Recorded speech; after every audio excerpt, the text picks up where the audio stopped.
Okay, thoracic radiology, again, we're going to cover everything within the dog's thorax or the cat's thorax other than the heart, because that's a separate lecture.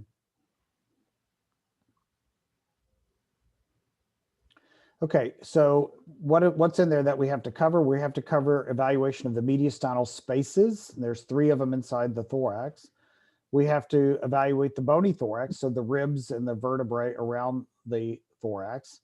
And then most importantly, and most of this is going to be evaluation of the lungs. So how do we radiographically evaluate the lungs? First off, the mediastinal space, let's cover that. There's typical sets of lymph nodes that live in the thorax. And in most normal animals, you will not see them. However, if those lymph nodes become abnormal, they typically become enlarged, and then you will see them on radiographs. So we have to know what groups of lymph nodes live in the thorax and where they live. And we'll talk about that. There's 3 portions of the mediastinal space. There's the cranial mediastinal space, the middle mediastinal space, and the caudal mediastinal space. And we'll talk about that and kind of what lives where. So here is the diaphragm of where the lymph nodes live. There's 3 sets of lymph nodes that live in the chest, and you need to know the names of these lymph nodes and typically where they live. And again, normally on a normal dog or cat, you won't see them until they become too big for whatever reason. So there's a group of lymph nodes that normally live right in the tracheobronchial region in the perihilar area. And so luckily they decided to name these just based on where they're at. So these are called the tracheobronchial lymph nodes. There's a second group of lymph nodes that live in the thorax in the cranial mediastinal space. So the cranial mediastinal space is right underneath in the trachea here. They live right underneath or right ventral to the trachea in this region right in here, are typically where the cranial mediastinal lymph nodes live. The third group of lymph nodes typically live right above about the second or possibly third vertebrae. So right dorsal to these second or third vertebrae in this region. And these are called the sternal lymph nodes. So it's easy to remember the names because you just have to remember where they live. Tracheobronchial lymph nodes live in the tracheobronchial region. Cranial mediastinal lymph nodes live in the cranial mediastinal space, and sternal nodes live right next to the sternum. Okay. Again, none of those lymph nodes will you see in a normal dog on normal radiographs. But when they become enlarged, whether they're reactive, whether it's lymphosarcoma or fungal disease, then you will start to see them. And once they become big, they start to push things around that are next to them.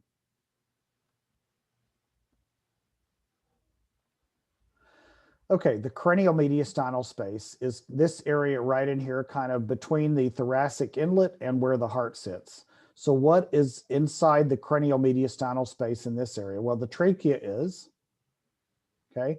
The aortic arch coming around, portions of it is in the cranial mediastinal space. Inside this area of soft tissue, right underneath the trachea, right ventral to the trachea, there's lots of stuff that passes through here. Radiographically, they all kind of silhouette together, and so we don't see them individually, but it forms this kind of soft tissue band that's ventral to the trachea. And inside of that area, we have the cranial vena cava and its branches. We have nerves, phrenico-abdominal nerves. We have the vagus nerve that passes through there, okay? We have the esophagus that passes usually just dorsal to the trachea through the cranial mediastinal space. We have the sternal lymph nodes that live right in here. We don't see them, but we know they're there. And we have cranial mediastinal lymph nodes that live in this area too.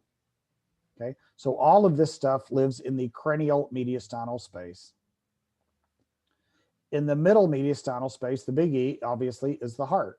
So we have the heart that lives in the middle mediastinal space. But again, we learned that not only do we see the heart here, but inside of this cardiac silhouette, we have a heart, we have pericardial fluid, we have the pericardial sac, we have a few drops of fluid, we have the carina or the bifurcation of the trachea, we have the tracheobronchial lymph nodes that live in that area, the aorta passes through that area, part of the esophagus passes through that area, and the origin of the pulmonary arteries are all in that middle mediastinal space. In the caudal mediastinal space, so that's everything in the thorax, caudal to the heart. We have the descending aorta, which lives right up in here. Don't see it very well, but that's where it is. We have the caudal vena cava, which is sitting right in here. We have the vagus nerve that passes through that area. and the esophagus also passes through that area. So we have 3 mediastinal spaces inside the thorax, which you probably learned about with anatomy, but now here they are radiographically, and you kind of need to know what lives in where. Most of the time you need to know that, because if something becomes abnormal and too big, you need to figure out, well, what lives there? What normally lives there? What anatomic structure lives there? Okay, the bony thorax, what do you see around the thorax? Well, we see several things. We see the sternum down in here, and the sternal vertebral bodies should be nice and kind of rectangular and little spaces between them. We have the ribs that come in. We have the ribs that come in here. So the ribs are faintly seen, and we do that on purpose so we can see the lungs better, but you can see them. And the ribs become more apparent when you're looking at a VD view of the chest than they are on the lateral view. And then, of course, dorsally, we have the vertebral bodies up in here and all of the intervertebral disc spaces between the vertebrae. Very commonly in dogs, you'll have, as they get older, you'll have this rib in here. And then this part, you can see right down in here, ventrally, this part of the ribs, typically in a younger dog, is more cartilaginous, but as they get older, it will mineralize, which is normal. Okay, that's the costal portion of the ribs. And then you have the pleural space, which is the space around the lung lobes. And the pleural space is a lot like the pericardial space. Normally, it should have just a couple of drops of fluid in there that keeps things gliding nicely and from rubbing on each other. So the pleural space normally should have only a drop or two of fluid. Okay, peritoneal pericardial diaphragmatic hernia, it resurfaces again. So we talked about this earlier, but again, peritoneal, it's a congenital defect. We talked about this on, just a second ago. I don't know why it's in here again, but it is. So again, you see evidence of bowel loops, gas-filled bowel loops, and sometimes portions of the liver in the pericardial sac around the heart. Again, surgical fixation is the key. Most of these dogs are asymptomatic. And a lot of times this isn't discovered until they get older. Okay, the esophagus runs through the mediastinal space in the thorax. So let's mention the esophagus. There's some abnormalities of the esophagus that we need to think about. The normal esophagus in a dog, if you go back up to these views here, right in here, the esophagus you don't see in a normal animal. Okay, the esophagus is a potential space. It's a tube that functions to take, obviously, food and fluid from the oral cavity and push it down into the stomach. But normally when we don't have food or fluid in our esophagus, it kind of collapses down upon itself, and there's no lumen, and it just kind of sits there and you don't see it. So in a normal animal, you don't see the esophagus. But the esophagus lives usually right dorsal to the trachea. So it comes down in here, and then it passes right through here, goes through the diaphragm and enters the stomach. That's normally where the esophagus lives. But do you see the esophagus normally on a radiograph? The answer is no. Okay. Under certain disease conditions, you will. So let's mention these real quickly. There's a condition called megaesophagus. You can have strictures in the esophagus where you have a portion of the lumen of the esophagus that's narrowed and nothing can get through it. Some dogs, you'll have foreign bodies in the esophagus, stuff they eat that gets stuck in there. And then there's a parasitic disease, Spirocerca lupi, if you remember that can also affect the esophagus. Megaesophagus is pretty common, especially in large breed dogs as they get older. It can also happen in cats and small breed dogs, but most common in older large breed dogs. There are reasons why this can happen, specific reasons. Myasthenia gravis sometimes can cause this, but the great majority of dogs with megaesophagus are going to be idiopathic. So that means we don't know what causes it. I used to remember that word. It's idiopathic, meaning we're idiots and we can't figure it out. Okay, so idiopathic megaesophagus is by far the most common. It just is. Okay, the megaesophagus is where the esophagus becomes loose and flabby and gas-filled, and it loses its ability to move food cranially, aborally into the stomach. Okay, most of the time it is acquired, and again, most of the time in older large breed dogs, but sometimes it's congenital. There are certain breeds that are born most commonly with, small breed terriers, rat terriers sometimes can have a congenital megaesophagus where they're just born with a flabby esophagus that has no ability to move food.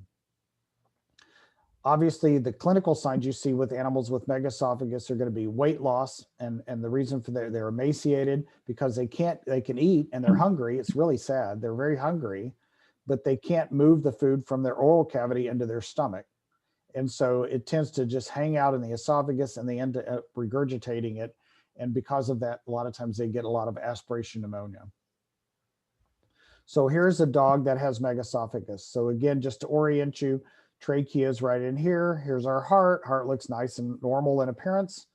But this area in here that's gas filled, if you follow it down, this is the dorsal aspect of the esophagus. That line is the dorsal margin of the esophagus. And you can trace it, kind of lose it in here, but you can trace it for the most part all the way through the cervical region through the caudal aspect of the thorax. This line right in here that you can faintly see coming right through here, that will continue on. That's the ventral aspect of the esophagus that you can see right in here. So the entire cervical esophagus and the thoracic esophagus is gas dilated, and you can see both the dorsal and ventral margins of the esophagus. Okay, that is not normal. If this dog has a history of regurgitation or vomiting, then most likely it's going to have a diagnosis of megaesophagus, and most of those are going to be idiopathic. Now, there's certain things that can artifactually cause the esophagus to look like this on radiographs. The biggest one, if the dog is under anesthesia. If this dog is under isoflurane anesthesia or propofol, then sometimes they can swallow a little bit of air and the esophagus basically goes to sleep also, just like the dog does, and it becomes kind of flaccid. Once the dog wakes up, then it should continue on with its peristaltic motion. Okay, so general anesthesia will cause esophaguses to become dilated and look abnormal. The other thing, if the dog is severely aerophagic, and so for whatever reason, if he's swallowing a lot of air, it can make the esophagus kind of gas dilated. But usually that's temporary, and if you repeat the films, a few minutes later, then you don't see the esophagus at all. If they have true megaesophagus, it's going to look like this all the time. Here's another dog with megaesophagus. So you don't really see it as well, but here's the trachea. And compared to this dog, you can see the trachea kind of tapers away from the vertebral column, but it starts off not much distance here. Here, there's a little bit of a distance, and the trachea is kind of a straight line. It doesn't bow one way or the other. This dog here, we can see some bowing ventrally of the trachea, and that's because there's increased distance here. So this entire area here is dilated. It's caused by a dilated esophagus, and it's actually ventrally pushing the trachea down. It's so dilated. And if I go back in here, this whole area, this ventral line here is the ventral margin of the esophagus, and the dorsal aspect is way up here. So this whole trachea is pushed down. The esophagus here is super distended with fluid and gas, and it's causing that ventral deviation of the trachea. And this dog here also has a little bit of pneumonia. This one is even more severely affected. So here's the trachea. Again, you can see it's ventrally bowed because of this huge dilated esophagus in here. This is a huge dilated esophagus. And this part of it in here is actually part of the esophagus. So dilated, part of it is flipping over and is hanging over the side of the trachea and extends ventrally into the thorax. So all of this entire area here is a huge dilated esophagus. And again, that's very typical of a dog with megaesophagus. How do you treat these dogs with megaesophagus? There is no treatment. There's no drugs that work on this. There's no surgical fixation that works on this. These dogs will have recurrent pneumonia over time because of aspiration, because of this dilated esophagus. They're emaciated. They're hungry as heck, but you just can't get food into their stomach. Okay.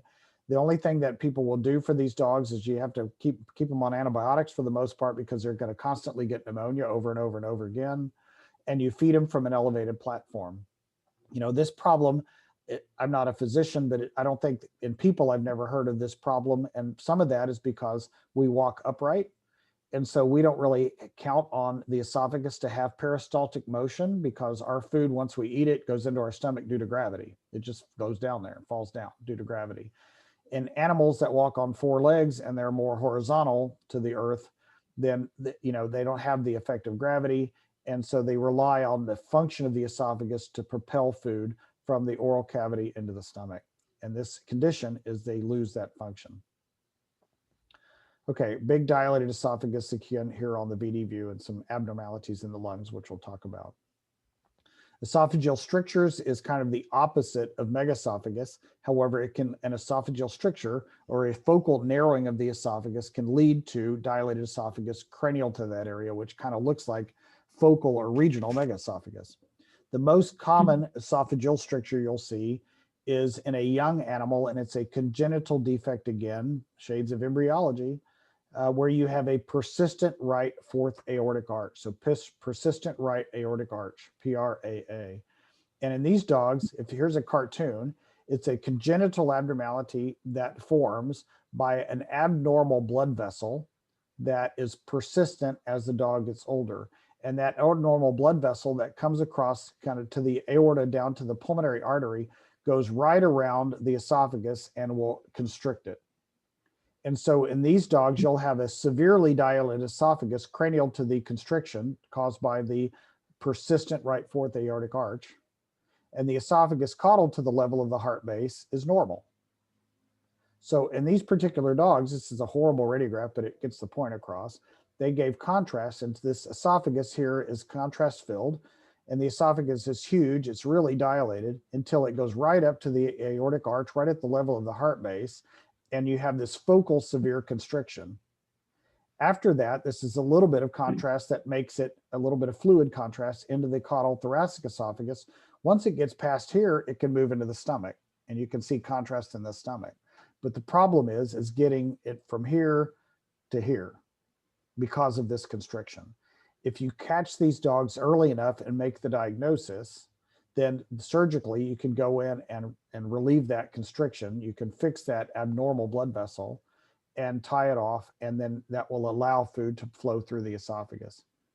However, if you get one of these dogs to the point where this esophagus cranial to the constriction is already so severely dilated, it's probably already lost some of its function, and they still will probably have problems over time moving food through the esophagus. So this is like a focal or regional megaesophagus that quits at the level of the heart base due to a persistent right fourth aortic arch. Dogs with idiopathic megaesophagus, the entire esophagus will be dilated. Okay, esophageal foreign objects. Not uncommonly, you will have dogs, hardly ever happens in a cat, and most of the time it's going to be in these brilliant Labradors that decide they need to eat whatever, and it gets stuck in their esophagus. So esophageal foreign objects, sometimes you can actually see it. It can be rocks, it can be bones, it can be pretty much anything. And sometimes you don't really see it very well. You just see kind of a focal area of the dilated esophagus. So if I look up in here, here's the chest. This is a young dog. You can see growth plates that are open, so you know it's a young dog. But if I look up here, dorsal to the trachea, there's some food or something like food that's stuck in the esophagus dorsal to the trachea. And again, you might wonder, well, maybe that's just food passing through there that's causing that esophageal dilatation. But again, you put it in conjunction with the history and the clinical signs of dogs vomiting or retching or trying to vomit or regurgitating. And you can always repeat the films. And if this is persistent, then that would go along with an esophageal foreign object. Here's another, and what do you do about these esophageal foreign objects? How can you fix this? The easiest way is you can pass an endoscope and pull it out. If you don't have an endoscope, then a lot of times you can pass a relatively large bore stomach tube and you try to push it back down all the way into the stomach. And once it gets into the stomach, there's a good chance it may pass on through, especially if it's some kind of food or you know, a rawhide or something like that. Okay, another thing that can happen with the esophagus that will cause a dilated esophagus is spirocirrhosis, which you remember is caused by Spirocirca, which is a parasitic infection. Again, you don't need to go through the life cycle. I'm sure you have that memorized, right, through parasitology. But these are the intermediate host in this particular case is a dung beetle. They eat the dung beetle. The larvae migrate into the thoracic aorta and end up localizing and setting up shop and living in the esophageal wall.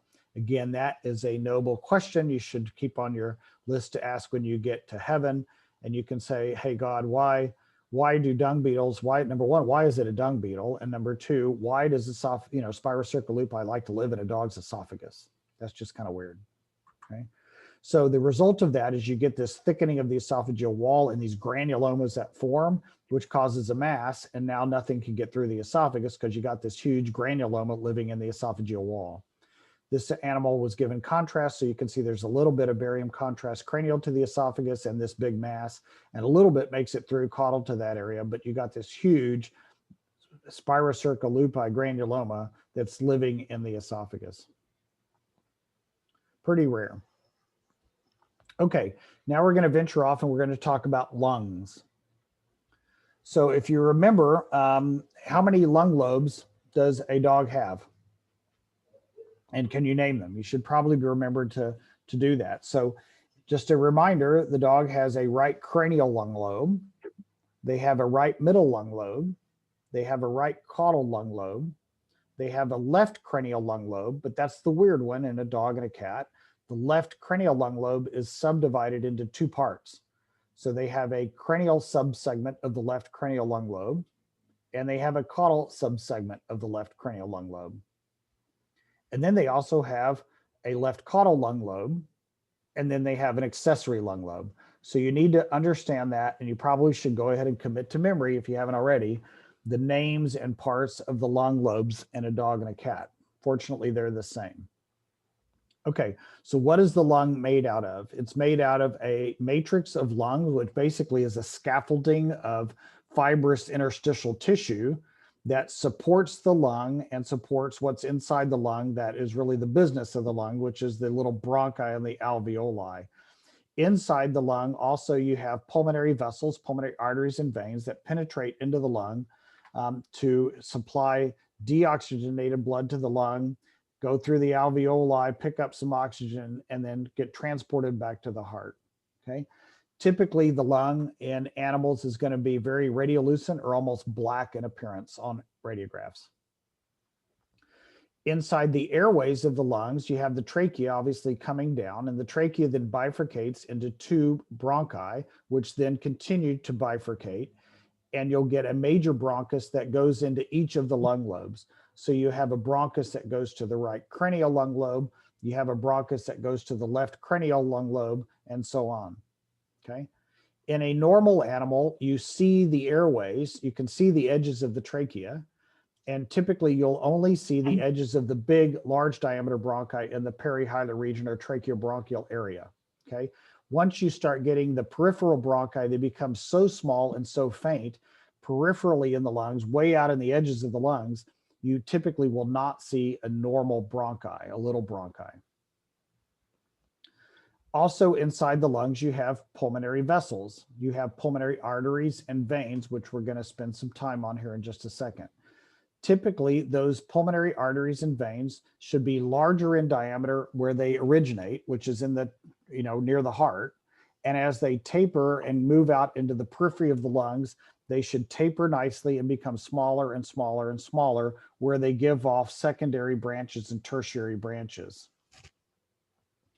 Again, the more proximal vessels are parallel to the major airways. So proximally, as they get, near the heart region where they originate, they should parallel the bronchus. So the artery goes in parallels the bronchus, and the vein also parallels the bronchus, which we'll talk about, okay?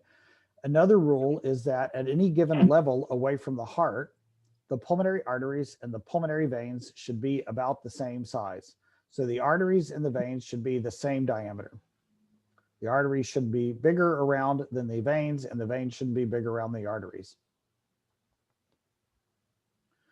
Okay, so here is a cartoon, and you're going to see this cartoon kind of resurface here in different ways over the next few minutes. So here is a cartoon of a normal lung. So here's the edge of the lung. The lung itself typically is air-filled, so it's basically black, right? This original, these little parallel lines, looks like kind of like a railroad track. That's the mainstem bronchus that comes into the lung, okay? That's the edges of the mainstem bronchus that has air in it. And we said that typically the airways, the bronchial walls, you only see in the perihilar region where the lungs and these bronchi are the largest in diameter and originate. As they go out into the periphery of the lungs, you don't see them, and that's why this quits. Okay. Also inside the lung, you have pulmonary vessels, and these pulmonary vessels should penetrate into the lungs and give off secondary branches and tertiary branches. They should be larger in diameter here, and as they go out into the periphery of the lung, they should get smaller and smaller and taper. So that would be a nice little, if you will, line drawing of a normal lung. Keep that in mind. So here's a lateral radiograph. This heart looks nice and pretty. It's normal in size and shape. Here I have lungs here in the cranial aspect of the thorax. I have lungs here in the caudal aspect of the thorax, okay? Inside the lung, I have pulmonary vessels. That's a vessel, that's a bronchus, that's air-filled, and that's another vessel, okay? Same thing back here. I have pulmonary vessels here. There's a bronchus between them. There's another pulmonary vessel. Each one of these larger vessels then give off secondary branches, and each one of those secondary branches will give off tertiary branches, okay? What is this structure right in here? This soft tissue, opaque, kind of tubular looking structure, okay? It looks like it hooks on from the diaphragm and then goes to the heart. That's the caudal vena cava. So typically you'll see the caudal vena cava on the lateral view right in that area going from the diaphragm into the region of the heart, okay? Trachea, cranial mediastinal space, and we know what all lives in that area. So if I blow this up and look at it a little bit closer in the caudal aspect, again, I can see here's a bronchus, this air-filled bronchus right in here. Above it, I have a vessel. That's a vessel here, and below it, I have another vessel, okay? If I look at that pulmonary vessel here, it gives off another branch right in here. It gives off another branch right in here, okay?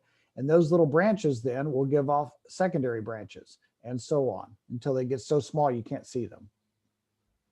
If I go to the cranial aspect of the lung, let's concentrate here for a minute. Again, here's the trachea. This is the cranial mediastinal space, and we know it contains a bunch of stuff, okay? But right up in here, I have a pulmonary vessel. Does everybody see that pulmonary vessel right there? Shake your head. Yeah. Okay. Underneath it, I have another pulmonary vessel. Everybody see that pulmonary vessel right there. In between the vessels, I have a bronchus, which is more black because it's air-filled. Okay. And these vessels, again, give off secondary branches, which may give off a tertiary branch. Okay. Now concentrate on these vessels right in here. In a normal dog, typically the vessels coming out that are dorsal on a lateral view, that are dorsal to the bronchus, is the pulmonary artery. That vessel right there is a pulmonary artery, okay? The vessel that is ventral to the bronchus is a pulmonary vein, okay? So on a lateral view, whether it's in the cranial ventral thorax or in the caudal dorsal thorax, just like we looked at, the vessel that is dorsal to the bronchus is the pulmonary artery, and the vessel that is ventral to the bronchus is the pulmonary vein. And it's convenient, if you go from top to bottom, it's in alphabetical order. We have artery, we have bronchus, and we have vein. Artery, bronchus, vein on a lateral view. Okay. Now, we just mentioned some rules a minute ago about how do you tell if these pulmonary vessels are normal or not. Well, if you look at them, number one, at any given level away from their origin, the artery, diameter of the artery should be about the same as the diameter of the vein. So the artery is this wide here and the vein is this wide. Basically, they're the same. They look the same, and that's normal. The other rule is as they extend into the periphery of the lung, they should have a relatively straight course. They're not tortuous. And as they extend into the periphery of the lung, they taper. So it's normal for the artery to be wider here and thinner here and even thinner when it gets down here, okay? We showed the dogs with heartworm disease before, okay? And if with these dogs that have heartworm disease, the periphery of the vein or the vessel, the arteries specifically, will be as wide, if not wider, than they are up here. That's what causes this dilatation of the peripheral pulmonary arteries, and that's due to heartworm disease. But in a normal dog, they should taper normally and have a straight shot. Okay. So how do we know if the dog vessels in the lungs, how do we know if they're normal? Well, again, you have to know which is which. On a lateral view, it goes from top to bottom, artery, bronchus, vein. The artery and the vein should be about the same diameter at any level, and they should have a straight course, not be tortuous, and they should be well defined and taper nicely as they extend to the periphery of the lung. Everybody cool with that? Okay. Now, the other thing to keep in mind why we're here, because we're going to catch up with this here in a minute, let's concentrate on this pulmonary artery right in here. Okay. If I look at the ventral aspect of the pulmonary artery, it sits right next to a bronchus. And so I have radiographically something that is soft tissue opaque or fluid filled, and it sits right next to something that is air filled. That's 2 of the different 5 radiographic opacities. And if I asked, I don't know, if I asked Tanya, I said, Tanya, get your Sharpie pen out, and I want you to trace exactly the inside margin of this pulmonary artery where it sits right next to the bronchus. And I want you to trace it and show me exactly that margin. Can Tanya do it? In my mind, I think she's talented enough, and she could, because her Sharpie could go down here because she can define that edge, and she can trace, and it would pass the Sharpie test, right? So she can trace the edge of that vessel on the inside margin. Everybody understand that? And the only reason we can, and the only reason we can see it well, is because we have soft tissue opacity next to air-filled opacity, which radiographically allows us to see the edges. Okay, on the other side of that vessel, so again, concentrating on the pulmonary artery, if I asked Tanya, I said, get your Sharpie pen back out, and I want now instead of tracing the inside of that vessel, I want you to trace the outside of that vessel. Do you think Tanya could do it? Okay, and I think she could, because again, on the outside of that pulmonary artery, it's well defined. I can see the edge of that pulmonary artery, because again, here I have something that is soft tissue opaque, fluid in that vessel, but on the outside of it, I have air-filled lung. So again, I have a fluid air opacity, and that allows me to see that edge. And so in this particular case, I can see very well, I can see the delineation or edge of the outside of the pulmonary artery where it joins lung. And I can see the edge or the inside of the pulmonary artery where next to it is an air-filled bronchus. Everybody see that? Okay. I can say the same thing for the pulmonary vein. I can see the inside of the pulmonary vein. I can see the outside of the pulmonary vein. So that tells you that normal pulmonary vessels, you should be able to see the inside margin of those vessels and the outside margin of those vessels. Keep that in mind. Okay, the VD view is not as helpful, I don't think, to evaluate especially the craniolobar vessels, but the VD view has a rule too. So if I look here coming out to supply this left caudal lung lobe, there's a pulmonary vessel here. And again, it tapers nicely as it goes to the edge of the lung. And then I have another corresponding mate right in here. They're the same diameter at any given point. Now the rule is on the VD views, again, it goes artery, bronchus, vein, but from lateral to medial.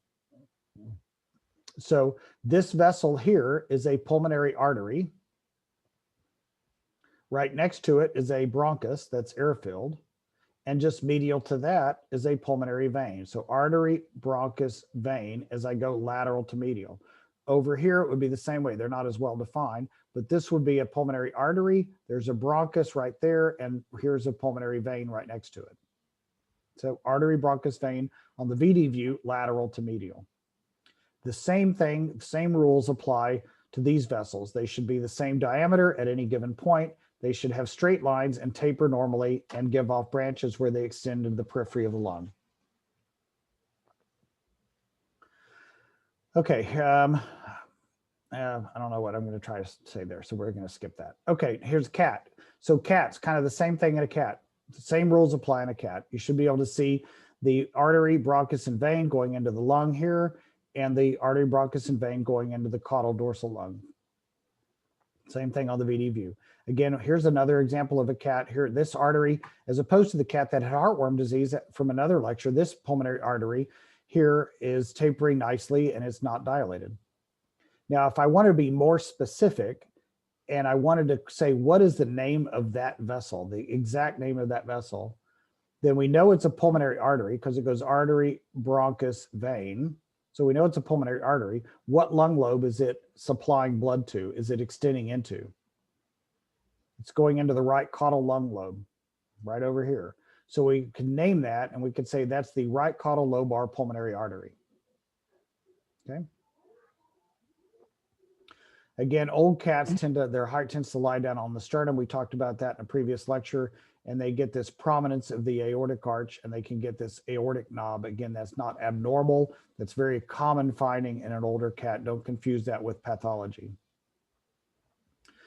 Okay, then we have to start talking about the patterns of lungs. So, and this will start talking about how to diagnose pneumonia and neoplasia and granulomatous disease, pulmonary edema, and all the things that can go wrong in the lung. So there's about 4 or 5 different patterns that we're going to talk about that you have to start to commit to memory. And then, so we have to recognize which of those patterns it is. And then once we recognize what pattern it is, we have to describe its distribution. So we have to describe, where is it located? Is it just in one lung lobe, or is it in 2? Is it only cranial ventral, or is it just caudal dorsal, or is it perihilar, or is it all over? Okay, so the key to recognizing pulmonary patterns is what pattern it is, number 1, and number 2, what part of the lung is it affecting? So that's what we're going to pick up with next time. This is probably a really good place to stop because this is going to get a little bit more hairy coming up. And so I think it's probably a good place for us to stop today. We'll pick up next time talking about specific pulmonary patterns, what they are, what they look like, and their distribution.